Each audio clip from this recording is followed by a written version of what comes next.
Méditons avec la communauté des disciples du Christ vivant en ce samedi 25 novembre 2023, 33e semaine du temps ordinaire, année liturgique A. Évangile de Jésus-Christ selon Saint Luc au chapitre 20, versets 27 à 40. En ce temps-là, quelques Sadducéens, ceux qui soutiennent qu'il n'y a pas de résurrection, s'approchèrent de Jésus et l'interrogèrent. « Maître, Moïse nous a prescrit, si un homme a un frère qui meurt en laissant une épouse mais pas d'enfant, il doit épouser la veuve pour susciter une descendance à son frère. Or, il y avait 7 frères. Le premier se maria et mourut sans enfant.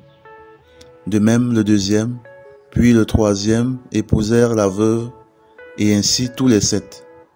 Ils moururent sans laisser d'enfant. Finalement, la femme mourut aussi.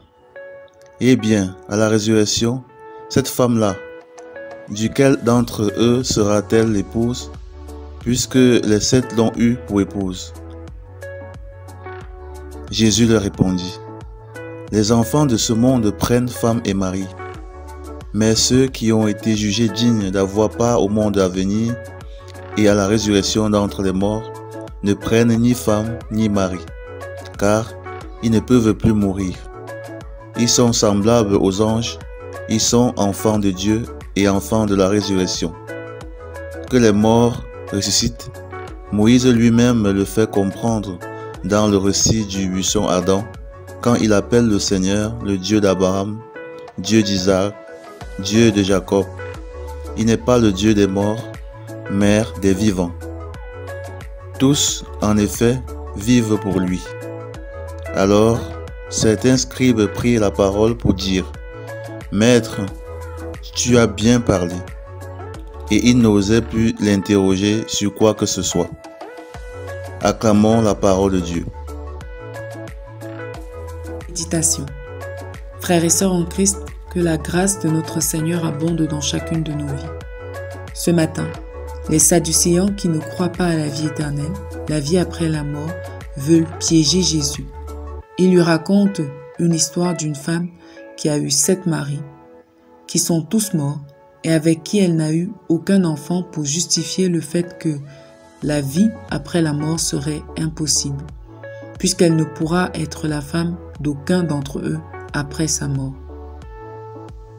La réponse de Jésus fait l'objet de notre méditation aujourd'hui.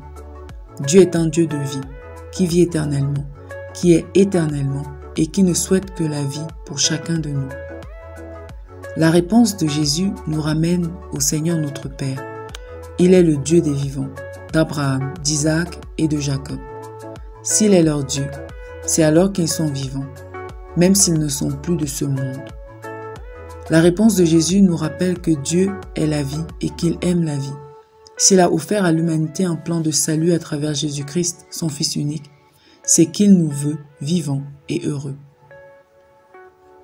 Malheureusement, l'ennemi, le monde, les événements essayent constamment de nous convaincre que Dieu est un Dieu de mort.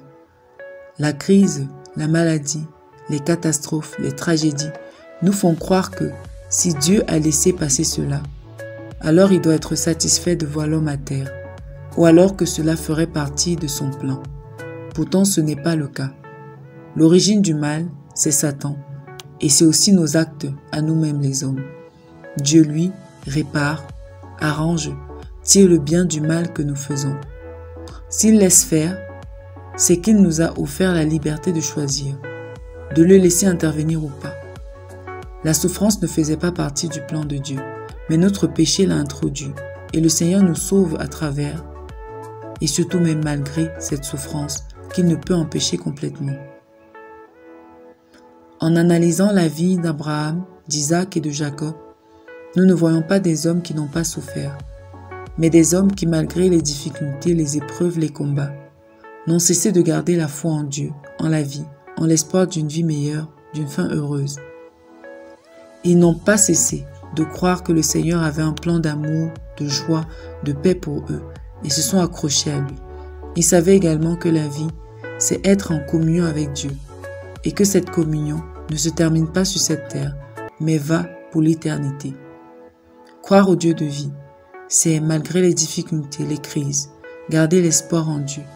C'est savoir que Dieu veut toujours notre bien et y travaille à chaque instant. C'est espérer contre toute espérance, espérer que nous allons vivre éternellement avec lui, demeurer en communion avec lui en entretenant notre relation. C'est rester debout par la force du Seigneur malgré les épreuves. C'est jouir des grâces abondantes qu'il nous offre parce que nous demeurons en communion avec lui, en alliance d'amour avec lui. Et le gage pour vivre cette vie que Dieu nous propose, cette vie qui dure pour l'éternité, est d'accepter que Jésus soit notre maître. C'est d'accepter de changer de vie, de vivre selon sa parole chaque jour, d'aligner notre vie à ses commandements. Cette vie, ce bonheur se retrouve en effet dans sa parole, dans la mise en pratique de celle-ci. Chaque fois que nous la mettons en pratique, nous ouvrons le robinet d'abondance de vie de Dieu. Lorsque nous ne la mettons pas en pratique, nous appelons la mort, le désespoir, la tristesse, la déception dans nos vies.